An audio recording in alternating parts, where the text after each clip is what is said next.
Yo, what is up guys, it's Dark here, and thought to do something a bit different for the channel. Been wanting to do this for quite a while. Basically going to be like a tutorial sort of series, where basically I'm going to be uploading quite a few videos of different aspects of the competitive metagame, just to help out people who are new to competitive play in general, or people who want to get into it, people who maybe just lack experience of competitive play in general. So basically just to help those guys out, and the first thing that I'm going to be going over in this video is going to be team preview and win conditions, which is, in my opinion, probably the most important factor when deciding how you're going to win a game and if you can win that game or not. So we're just going to hop straight into this. Okay, now the battle that I'm going to be using to basically showcase how I look at a team preview and how I work out a plan of how I'm going to win, work out what my win condition is, and basically what I need to do just to win the battle. It's just going to be one against Hugo that I had quite a while ago in the official ladder tournament back in XY. It doesn't really matter that it's in XY, not ORAS. It's the same sort of principle. But the official ladder tournament was basically this like huge tourney where loads of people laddered, loads of like famous big names with big reputations like Hugo, basically laddered up to get to top 8 and then they enter a 64-man tourney with all the people that got top 8. But that's irrelevant, that's another thing. And basically I just used this because I felt it was a really, really good example of how I basically looked at Hugo's team and how I figured out how I was going to win. Just looking at his team, just at team preview, basically looking at how you are already going to win before the battle has even started. That's the amazing thing about this.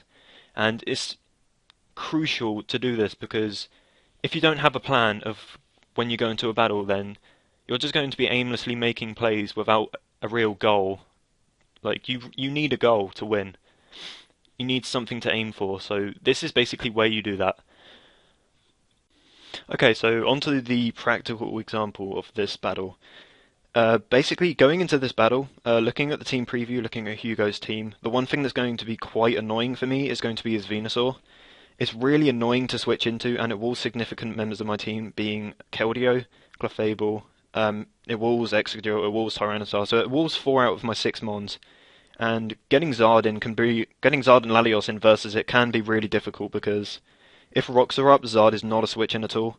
And if rocks are up as well, Latios, Venusaur can go for a Sludge Bomb. If it gets a poison on Latios, which is a 30% chance, it's definitely likely, then Latios is going to be getting whittled down like a hell of a lot. And he also has Tyranitar in the back, so basically getting rid of Venusaur will open a hell of a lot of leeway up for mons up my Keldeo, mons up my Clefable, which could put in work if I maybe get rid of Scizor as well.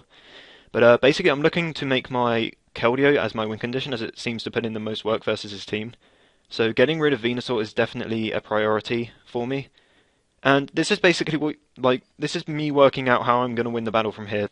So as I just said, basically getting rid of Venusaur is going to be my main priority. So the way that I'm actually going to try and do this is to try and burn it with my Keldeo, and basically just whittle it down to the point where I can kill it with any of my mons. So I'm just going to get straight into the replay here. And he leads off with his Tyranitar as a lead off my Keldeo. I've basically done this because I wanted to bait in the Venusaur or the Latios. I mean, Latios wasn't too much of a threat, but if I can bait out Latios, I can Pursuit Trap it, which is great for my Zard Y to have it come through. Which is basically another one of my possible win conditions that I do have. Zard Y does put in a hell of a lot of work to his team once Tyranitar and Latios are gone, pretty much clean sweeping it. But yeah, what I basically wanted to do was bait out his Venusaur, and then get up Sand with my Tyranitar. Just see if I can get a Scald Burn on it, and then limit its residual, and just whittle it down like turn by turn, and just really, really quickly. So I'm going to go straight for the Scald, trying to get the burn on the Venusaur, and I get it first turn, which is absolutely great for me. So as you can see, what I've already done is whittle it down to 55% health. It's under Sand, so its Synthesis will be doing half, and it is burned. So this Venusaur is pretty much, it's getting like whittled down really, really quickly, which is what I said that I was trying to do at the start of the battle. And because I don't want him getting his health back, I go straight into my Zard. And as you can see, this is what I'm doing. As I said at the start of the battle, Venusaur was one thing I needed to get rid of, and it's exactly what I'm doing here. So I'm just prioritizing this so that I can win the battle. And I'm just going to go straight for the Fire Blast, trying to hit the Latios, because I really need this thing weakened if my Zard Y is going to come through. And getting off a Fire Blast on this, despite being resisted, does so much damage. And I actually managed to crit him, as you can see. That does a clean 79% to a resisted Mon with like, what is it, base 110 special defense? So yeah, that's absolutely brilliant. So Zardwise looking to be really good for me at the moment. So just rewinding back a little bit here, just going to explain the next series of plays that I did make. He has his Latios out against my Charizard, and he's either going to be going for Draco or doubling out, predicting my Tyranitar. And because I don't want to take a Draco with my Tyranitar just yet, I was actually going to switch out to my Clefable, and this was the best play since if he was staying in, he was definitely going to Draco to just try and get damage off onto my Tyranitar, considering I would pursue him after that. And if he did want to double, it would more than likely be into something like, well, I don't even know, predicting Tyranitar, maybe Scizor, maybe Hippowdon, maybe his own Tyranitar. So basically, I felt like going out to Clefable was the better play, since this also allows me to get up rocks, which is another thing to help my win condition. Since if I get up rocks, it puts Venusaur in range of Keldio's Scald after burn, which means it's not a switch in anymore, which basically means I get a kill every time I come in with Keldio's here. So I'm just going to go through this series of plays right now. As I bring in my Keldeo, I can get up my rocks, and this basically means that Venusaur cannot come in on my Keldeo anymore and get healed up back for free, which is absolutely great. I mean, it can't come in on two Scalds anyway, but this just helps me whittle his team down just to help out my mons like my Zard, my Keldeo. Just basically making these both potential win conditions, as you can see. And like I said just now, Keldeo basically gets a kill every time it comes in, depending on what move I go for, since Manaphy's only a switch into Scald, and if it comes in on a Secret Sword, I'm not 100% if it can take two. I'm pretty sure the defensive set can, but that's another thing. And basically, just predicting his rocks here, I'm going to switch in my Keldeo, just a bit of an aggressive switch. He could have gone for EQ to whittle me down, but it doesn't really matter since it wouldn't be doing too much anyway. And this basically means that I'm putting on a hell of a lot of pressure to his team. Since Latios is weakened, it can't come in, and if he wants to, more than likely going to sack it this turn, since his Latios is pretty much completely useless now. Since I do have a lot of switch-ins for it, being things like my Tyranitar and my Clefable, even my Exdual to a certain point. But yeah, basically his two counters to Keldeo weakened to the point where they can't switch in, and Manaphy's not really switch in since I'm pretty sure he's running the Tail Glow set. So that thing cannot take two spec Secret Swords, but as you can see, I switch in my Keldeo here, and he's pretty much forced to go into Latios just to sack it because he can't switch going into anything else. As I do go for the Secret Sword, like I said, trying to predict the Manaphy, trying to catch that, because if I did catch out Manaphy, I just straight up won with Keldeo. So that would have been absolutely brilliant for me if I was able to catch it, but he switches it in here knowing that I am locked into Secret Sword, and just going to switch out, and he actually decides to go for the Whirlwind, which I found kind of weird, and I get switched straight back out to my Keldeo, so it was kind of funny. At the time, I remember Hugo typing in the chat, like, oh, great. But it basically means that he's forced into Manaphy now, just because, and I'm not real enough to go for the Secret Sword twice. I know he had no reason to stay in and make that play, but getting a burn on Manaphy would be really nice, and just like I said, wearing down his mons, with residual damage, with the rocks, with the burn, or potential burn, with sand even, is basically my win condition so Keldeo can come through. Even Zard is looking great right now if I can get rid of Tyranitar. So as I've said many times before, Keldeo is my win condition, so I'm definitely not going to stay in to try and burn it here with the Scald, despite him more than likely going for the Tail Glow, predicting maybe my Clefable to come in. But I'm going to make what I would see as being the better play, and actually just go straight up to my Latios since it can take any one hit, and it can also bait in Tyranitar and weaken that down for Zard, which is going to be great. Since that is one thing that I need weakened down, as I've said many times before, to have Zard come through as one of my win conditions. And as you can see, I know I've said this so many times, but I'm just going through what I need to do to get rid of the mons that are walling my win conditions so that I can just straight up win.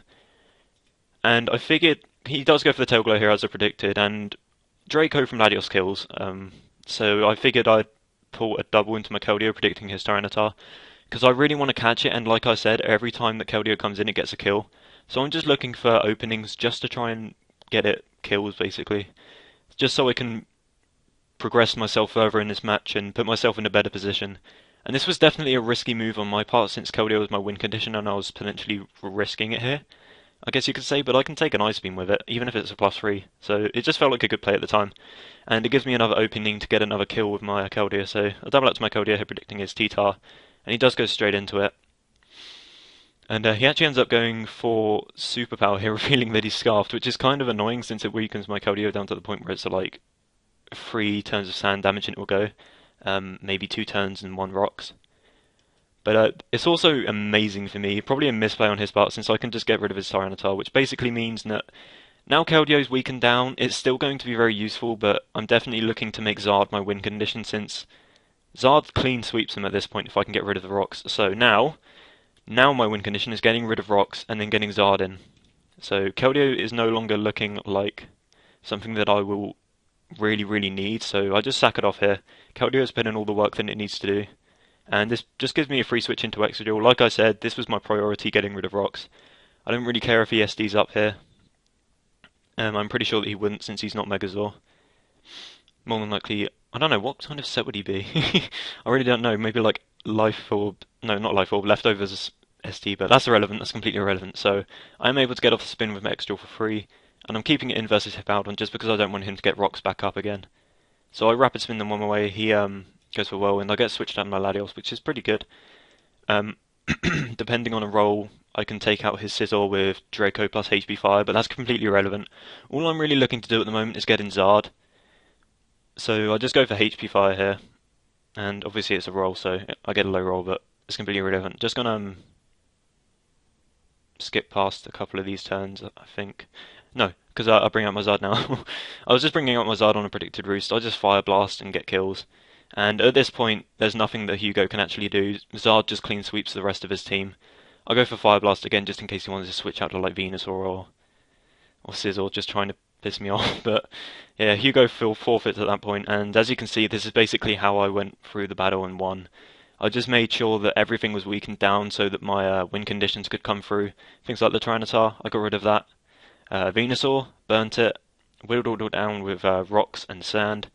Latios, Zard is, well, Latios is only switching for Zard, so I can weaken that down for Keldeo with Zard. And this is just, this was a pretty even matchup at the start of the battle, and just because of the way I played it, I felt that I won. Like, just, that's the reason why I won, because I made my win conditions clear, and I got rid of what I needed to get rid of.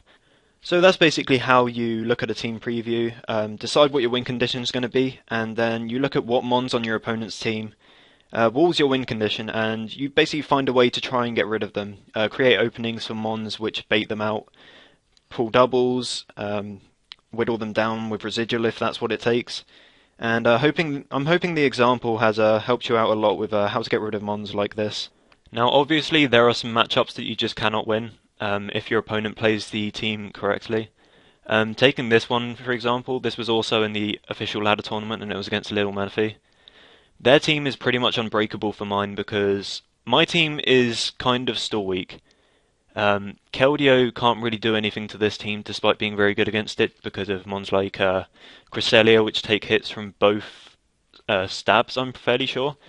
Gothitelle, which comes in after it gets one kill and has been weakened down a bit and it just straight up dies.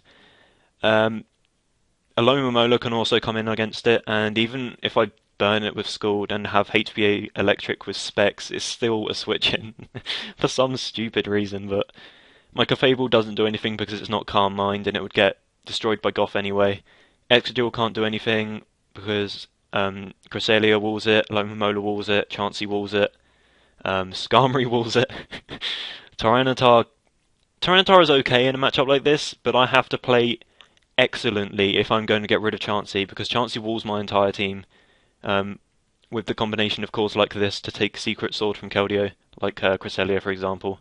And Zard Y can't do anything to Chansey unless it's been whittled down to a certain point, which I do through Pursuit Trapping with my Tyranitar. But because my Tyranitar is not banded, and well, because it's not banded, Superpower does, I think, maximum like 54% or something to Chansey.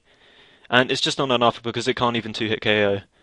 But the only way I can really get rid of Chansey is having like spikes up, but I don't have spikes on this team since rocks just aren't enough. So there are definitely just some matchups that you can't win, and that's just how it goes. You can't build a team of 6 mons to take on everything that the metagame has to offer. This is just the sad fact, the sad truth of matchup. But I'm hoping this video has helped you all understand win conditions and how you look at the team preview and how important team preview is. It's very, very important. Basically, yeah, just hoping this has helped you all, and I'll see you later. See you next time, guys. Peace.